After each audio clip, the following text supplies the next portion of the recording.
દિયોદર વિધાનસભા બેઠક પર પૂર્વ મંત્રી કેસાજી ચૌહાણની પસંદગી, કાર્યકરોમાં ઉત્સાહનો માહોલ।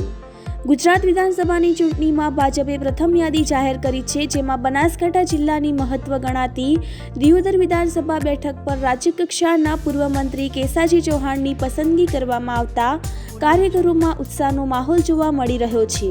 પૂર્વ મંત્રી કેસાજી ચૌહાણ હાલ અંબાજી દર્શન માટે પહોંચ્યા હોવાનું જાણવા મળ્યું છે, જેમાં દિયોદર વિધાનસભા બેઠક પર ફરી કેસાજી ચૌહાણની પસંદગી થતા તેમના નિવાસસ્થાને પણ મોં મીઠું કરાવી ઉત્સાહ મનાવી રહ્યા છે।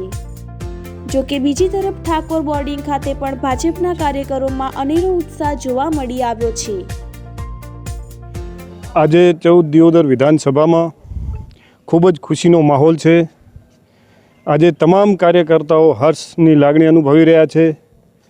પ્રદેશ અને રાષ્ટ્રીય મહુદી મંડળના નેતાઓ, શીર્ષ નેતાઓ શ્રીએ અમારા દિયોદર વિધાનસભાના સૌથી લોકપ્રિય અને સર્વે સમાજને સાથે રાખીને ચાલવાવાળા એવા નેતા કેસાજી ચૌહાણ સાહેબને ભારતીય જનતા પાર્ટીની ટિકિટ આપીને અહીંના લોકોનું અને કાર્યકર્તાઓની જે ઈચ્છાઓ હતી એ ઈચ્છાઓને પરિપૂર્ણ કરવા માટે પાર્ટીએ જે ટિકિટ આપી છે તેનાથી ખૂબ ખુશીનો માહોલ છે અને આ વિધાનસભા અમે જંગી બહુમતીથી જીતીશું એવો મને ખૂબ વિશ્વાસ છે।